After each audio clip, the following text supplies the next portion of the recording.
أشهد أن لا إله إلا الله وأشهد أن محمدا عبده ورسوله اللهم صل وسلم وبارك على سيدنا محمد وآله وأصحابه أجمعين أما بعد. Ma'asyiral muslimin wal muslimat, Bapak Ibu jamaah salat subuh Masjid Baiti Jannati yang dirahmati Allah.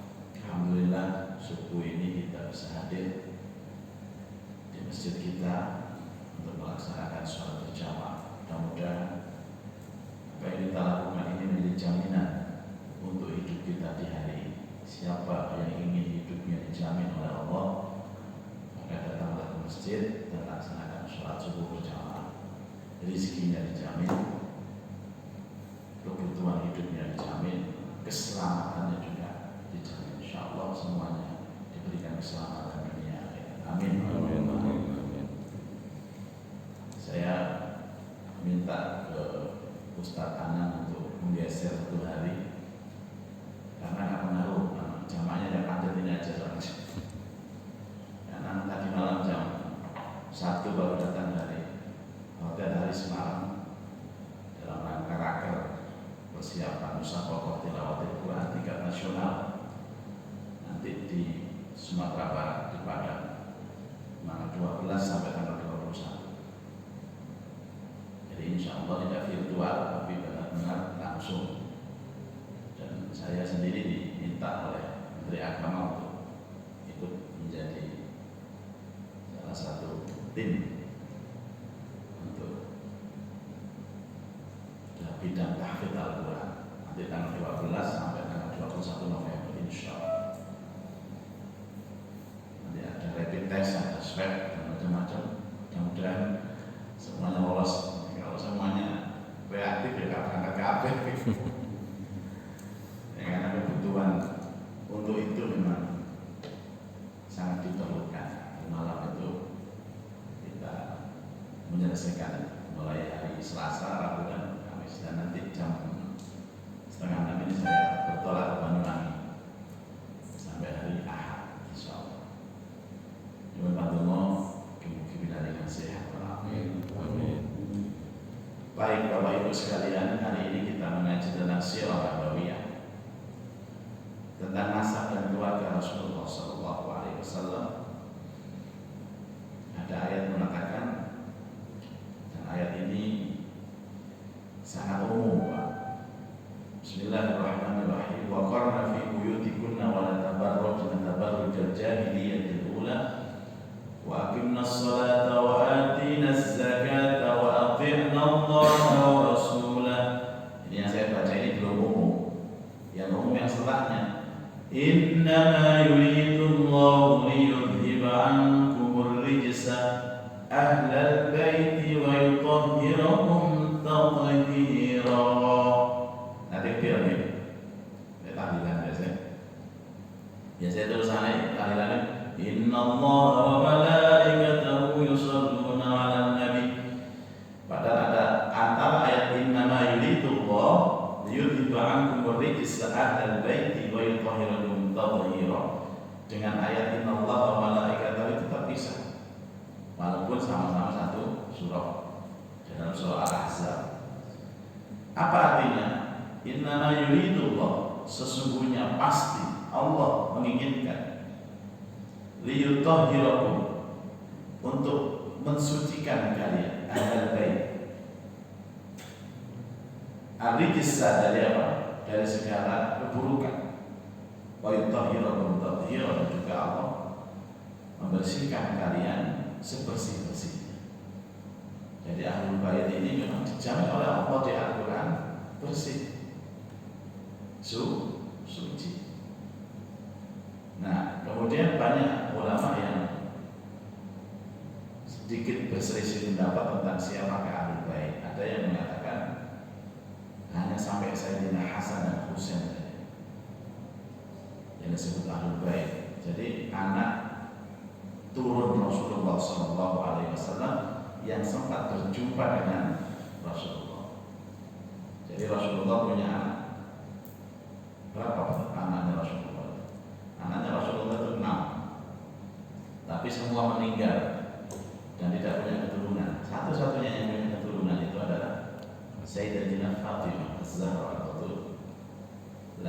Sayyidatina Fatimah ini punya anak namanya, yang terkenal itu Sayyidina Hasan dan Husain. Makanya Rasulullah sebutannya apa? Kakeknya Hasan dan Husain. Kemudian Hasan ini tidak punya keturunan, dia mati juga terbunuh. Ya, kemudian satu-satunya yang punya keturunan itu siapa? Husain. Punya anak namanya Ali Zainal Abidin. Tapi Ali Zainal Abidin ini walaupun statusnya sebagai cicitnya Rasulullah, beliau tidak pernah melihat Rasulullah, tidak bertemu Rasulullah secara langsung. Ada yang disebut Ahlul Bait itu seluruh turunan Rasulullah SAW tanpa terkecuali, mau menangi dengan Nabi atau tidak, yang penting turunan Nabi itu adalah Ahlul Bait. Termasuk sekarang ini kalau laki-laki namanya Al-Habib, yang perempuan Asy-Syarifah. Jadi Al-Habib itu julukan turunannya Rasulullah SAW. Kemarin saya ada orang namanya Habib, tak tahu ini kamu ini Habib itu turunan Nabi Muhammad. Pak Habib itu jadi kalau dia Pak Habib kalau anak cerita itu julukan jeneng itu. Mereka dibersihkan, disucikan oleh Allah. Tapi di warning oleh Allah karena disucikan setiap perbuatannya. Kalau dia berbuat jelek maka double. Double itu apa? Dosanya double.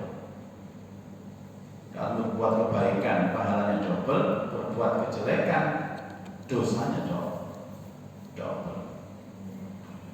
Nah, ada hadis Nabi SAW yang menyatakan bahwa beberapa orang itu suka mengaku-ngaku turunannya Rasulullah. Itu jangan macam-macam, Pak. Kalau nggak benar-benar tahu kita turunan Nabi pun sampai ngaku-ngaku. Dan turunan Nabi Adam pastilah. Kalau ini turunan Nabi loh, Pak. Mengatakan elek-elek itu turunan Nabi. Nabi Adam. Oh, pasti. Tapi kalau Rasulullah enggak. Rasulullah jalur resepnya jelas. Dan jangan pernah membanggakan kalau sekiranya benar-benar turunan Rasulullah. Sebenarnya mau terus saling ngomong. Buat apa? Kata Rasulullah SAW, seorang hamba sahaya berkulit hitam tapi taat kepadaku jauh lebih baik daripada turunanku tapi bermaksiat kepadaku. Apa ada turunan Nabi yang mungkin ahli maksiat? Melihat teks hadis ini memungkinkan ada. Jadi menungso memungkinkan ada. Lebih dicintai hamba sahaya yang ahli sak masjid, senang sholat jamaah masjid, kayak awak dewi yang ini, bukan awak dewi jenengan, lo kadang-kadang masjid mereka. Daripada enten ngaku turunan Rasulullah tapi gak ketok belas di masjid. Maka Rasulullah SAW pernah menggambarkan, seandainya anakku Fatimah mencuri, akan aku potong tangan. Lau anna Fatimah binta Muhammad sarqat laqata'tu yadaha. Itu artinya Rasulullah SAW memang menganjurkan kita untuk tahu nasab, tapi justru tahu nasab itu untuk supaya melanjutkan mata rantai kebaikan, bukan untuk sombong. Kau ngerti? Bapakku sombong. Kau ngerti? Bapakku sombong. Lu sombong? Lah yang takon. Ada kata laisal fata liman qala hadza abi walakin al-fata liman qala hadza. Bukanlah seorang pemuda itu yang mengatakan ini loh bapakku, tapi seorang pemuda yang baik adalah inilah aku. Bukan menonjolkan ayahnya untuk mengambil simpati masyarakat, tetapi kiprahnya di masyarakat itu yang menjadi acuan. Kalau ini bapak ini kalau nggak ada pondok, nggak ada pondok sejenenge kiai. Biasanya kiai ini punya anak jelek Gus. Kalau sampai detik ini kalau nyeluk Gus izin saya keluar dari keluarga, ini merantau. Nah, kalau nggak ada 4 saudara laki-laki, keempat-empatnya ini panggilannya Gus. Uroto bukan Gus, Ustaz. Ustaz. Dan lucu sekali Pak, ada saya punya kakak itu penceramah juga sama, penceramah. Suatu ketika ada panitia pengajian di Sidoarjo itu mengundang kami berdua satu panggung, tapi panitia tidak tahu kalau itu kakak kandung saya, diduetkan gitu dan tampil 2 kiai. Aku dekat, saya mencak, kontak,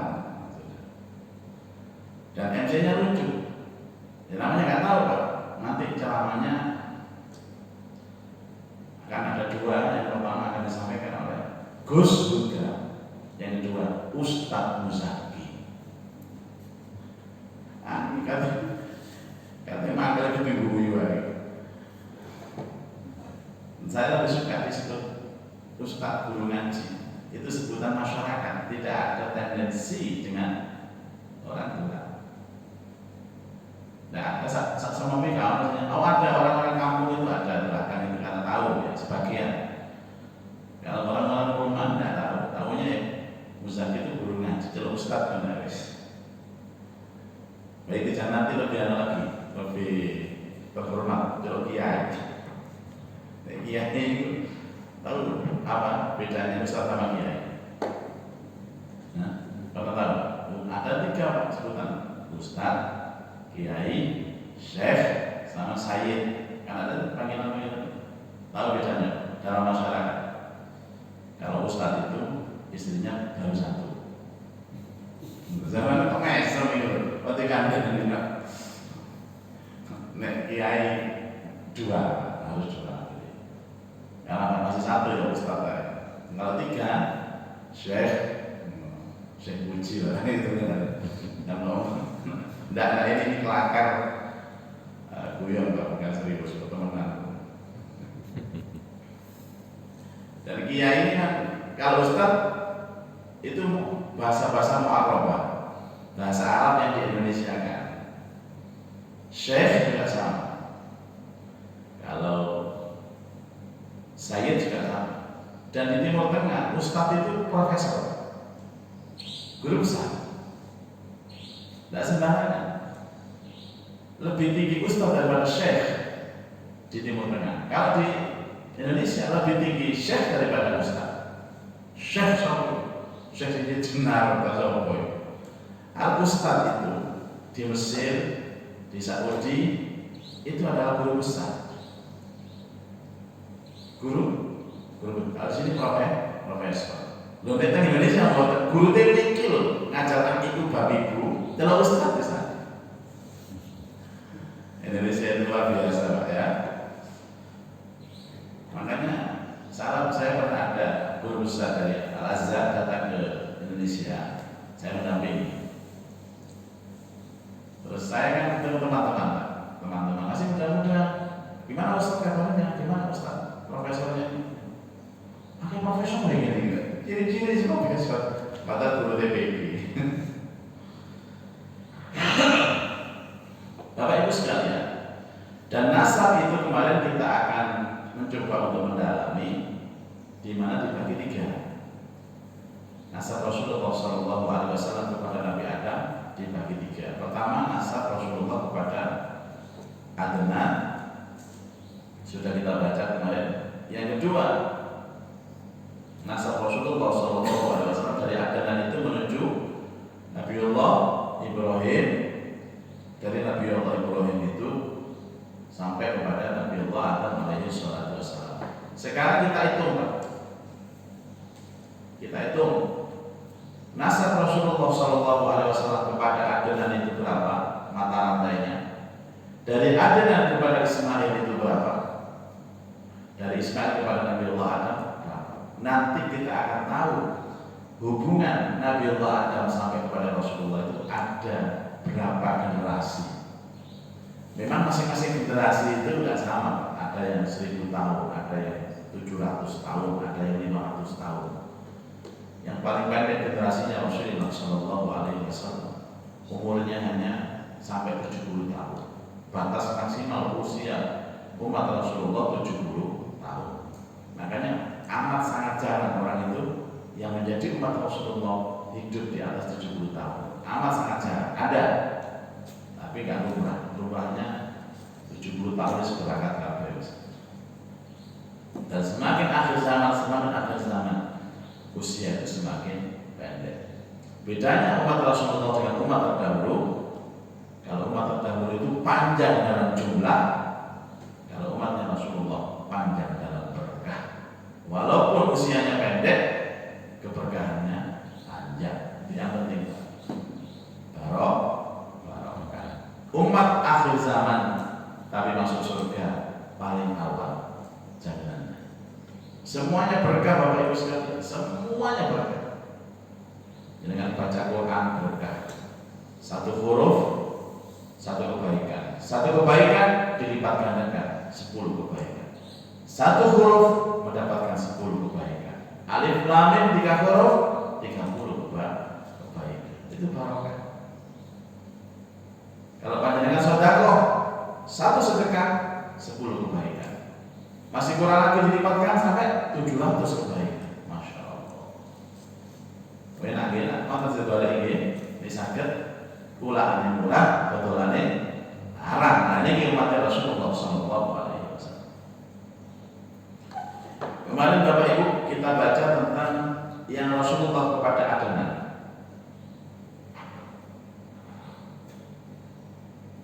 Kemudian ciri-ciri bagus tua ini agak tahu. Bismillahirrahmanirrahim. Tapi kelihatan baik.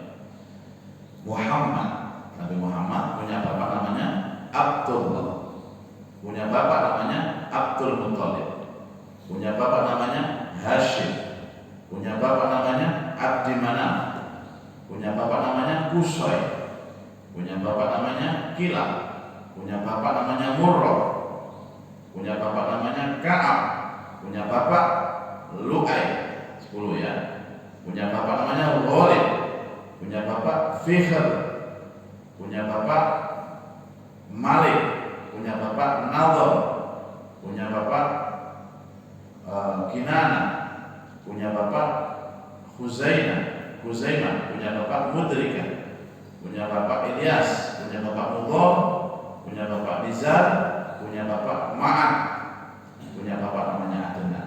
Saya hitung 21 atau 22. Anggap 20. Biar mudah. Dari Adnan itu posisi tengah-tengah. Tengah-tengah dari mana? Dari turunan Nabi Allah Ibrahim kepada Rasulullah. Sekarang dari Adnan kepada Nabi Allah Ibrahim alaihi salatu wassalam.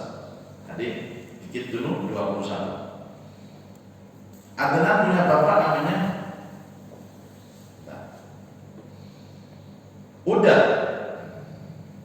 Udat punya bapak Bunaisa. Ini dengan kapal yang itu lupa ya. Ngapa mau sampai ke apa-apa. Jadi nama-nama Arab kuno namanya Al-Arabiyah Al-Ba'idah. Arab kuno. Sulaiman, saya ulang lagi, Udat punya bapak Hanaisa, punya bapak bukan Sulaiman ya, Salaman, punya bapak Aus, punya bapak Baus, punya bapak Kunwal, punya bapak Ubay bin Awam bin Nashir bin Hazar 10, bin Bardas bin Yadaf bin Tabih bin Jahim bin Nahish bin Mahri bin Abd bin Aqqar bin Ubay bin Adda 20, bin Hamdan bin Simbar bin Yasrib bin Yahsan bin Yalhan bin Arwahi bin Ad bin Daishan bin Ansor bin Afrod bin Aiham bin Muksir itu bapak. Telung bin Nahis bin Zarif bin Sumai bin Nuzair bin Iwadah bin Anam bin Qaidar bin Ismail bin Ibrahim, sekitar 40-an. Jadi 20 sama 40 sudah 60. Sudah. Ini sampai kepada Ibrahim. Sekarang Ibrahim sampai kepada Nabi Allah Adam alaihi salatu wassalam. Dari Nabi Muhammad kepada Nabi Ibrahim itu hanya dua, ya Ismail sama Ibrahim. Beda nanti jalur keturunan Nabi Isa itu banyak nabi-nabi. Kalau Nabi Allah Muhammad cuma dua, Ismail sama Ibrahim. Lah baru dari Ibrahim ke atas ini ketemu beberapa nabi. Bagian ketiga Ibrahim seterusnya, Ibrahim bin Azar. Bapak Ibrahim namanya ya, sang pembuat patung, juga punya nama lain namanya Tarikh. Tarikh itu nama lain dari Azar. Azar bin Nahur bin Saru bin Ra'u bin Falak bin Albar bin Syaraf bin Al-Fakshar bin Sam bin Nuh. Nah coba ya, bin Sam bin Nuh, Nabi Nuh. Sudah 10. Bin Lami bin Matosyah bin Ahmuf bin Idris bin Yadi bin Matlain bin Qonan bin Yanis bin Shesh bin Adam. Ada 20, 40, 20, jumlahnya 80. Ini mungkin lebih satu lebih dua kita tidak mempermasalahkan, tapi secara umum jalur nasab Rasulullah kepada Nabi Allah Adam alaihissalam itu sekitar 80 mata rantai. Dan kalau saya hitung Pak, Nabi kepada kita yang tahunnya kan 1500 tahun itu ada sekitar 20 mata rantai. Saya pernah menghitung. Jadi kita kepada Rasulullah masanya itu ada sekitar 20 generasi. Berarti kalau Rasulullah kepada Nabi Adam 80 generasi, kita kepada Nabi Adam berapa? 100 generasi. Dan 100 generasi itu tidak ada generasi selanjutnya. Kita ini generasi terakhir. Generasi terakhir 100. Mulanya si dulu Nabi semua Nabi dilungas kiamat. Si dulunya urutan namanya urutan, ini kabeh urutan.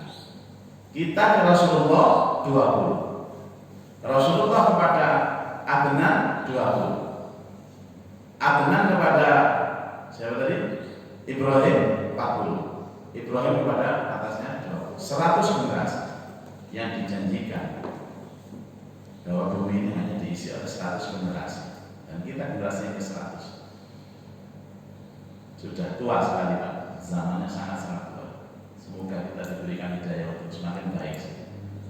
Mau sangat takut, mau tidak, mau siap, mau tidak, maka kiamat itu sudah dijanjikan oleh Allah. Iqtaraba as-sa'atu wa syaqqal qamar. Sangat dekat kiamat itu. Nanti akan terbelah bulan itu.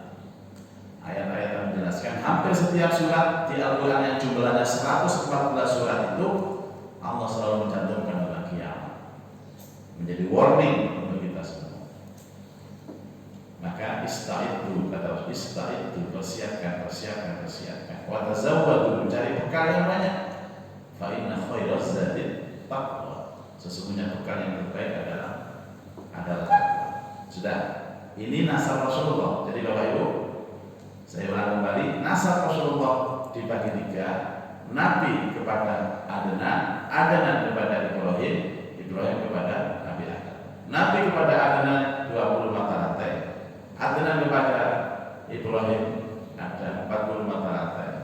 Kemudian terusannya Ibrahim kepada Adam itu ada 20. Nah sekarang ada nama yang mungkin tadi sempat disinggung, Nabi di atas Nabi Allah Ibrahim. Siapa? Nabi Adam. Nabi Adam ini punya anak namanya Shish. Nabi Shish.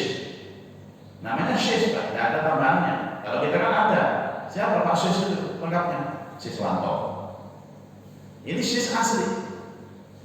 Berarti apa? Nabi Adam menurunkan Nabi Shish sampai kepada Rasulullah. Jadi Rasulullah itu turunan Nabi Adam dari namanya Shish tadi. Shish bin Adam, bukan Qabil Habil. Qabil Habil dalam cerita Al-Quran yang sangat viral itu ternyata tidak menurunkan keturunan. Pada akhirnya mereka meninggal dunia. Kalau yang Habil kan dibunuh. Kalau Qabil juga akhirnya mati. Mereka tidak punya keturunan. Dan kita tahu turunan Nabi Adam itu ada 20. Dan 20 ini kembar sehingga 40 pasang. Di antara 40 pasang itu yang punya keturunan adalah Nabi Shish yang nanti bakal menurunkan kita semua. Satu. Yang kedua, ketemu Nabi Nuh. Nabi Nuh punya anak namanya Sam. Tidak ada tambahannya. Kalau kita kan ada, Pak. Situ sama Sam, Pak Sam. Lengkapi Samsudin. Ini Sam. Berarti ada anak Nabi Nuh itu yang baik. Ada anak Nabi Nuh yang tidak baik. Yang viral itu kan namanya Kanan. Bukan turunan Kanan mati. Itu jalur keturunan Rasulullah Shallallahu Alaihi Wasallam. Bapak Ibu sekalian, tentu kita ini yang penting. Tadi Rasulullah melewati berapa nabi? Di atas Nabi Allah Ismail, Nabi Allah Ibrahim, terus Nabi Allah Nuh, Nabi Allah Idris. Berarti yang lain tidak secara langsung. Jadi ada istilah namanya nasab yang vertikal, ada yang horizontal. Horizontal itu nanti ada Nabi Soleh, ada Nabi Lut, tapi tidak ikut mata rantai secara langsung dalam nasab Rasulullah Shallallahu Alaihi Wasallam.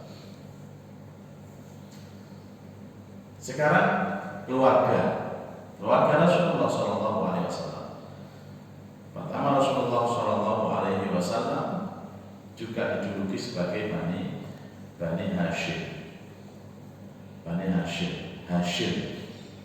Kenapa Hashim? Karena di atas Rasulullah itu ada Hashim. Sekarang kalau Bapak Ibu ingin membuktikan cinta kepada Rasulullah, paling tidak ada 5 nasab ke atas Rasulullah itu apa?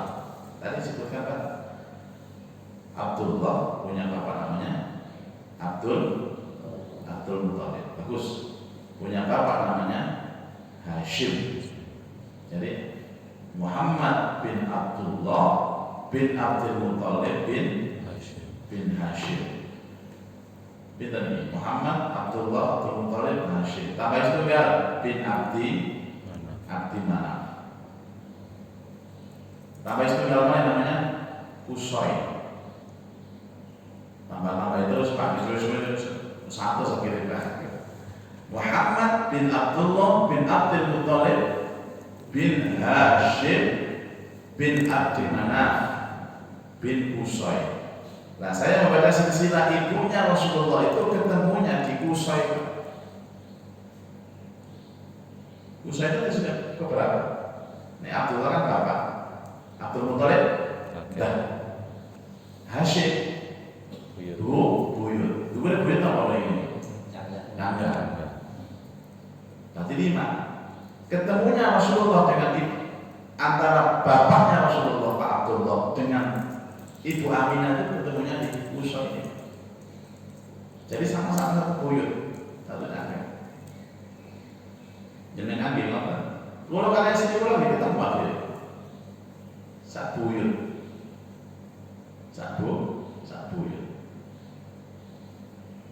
Zaman acak kali dulu zaman bapak sama kerja ini cocok sama Cak Buyut sampai aku. Ternyata sama-sama Nabi Adam. Ya iyalah Pak, sama turunan Nabi Adam atau Nabi Adam. Bedanya sama Adam Malik atau Adam Jordan. Maka Rasulullah sebut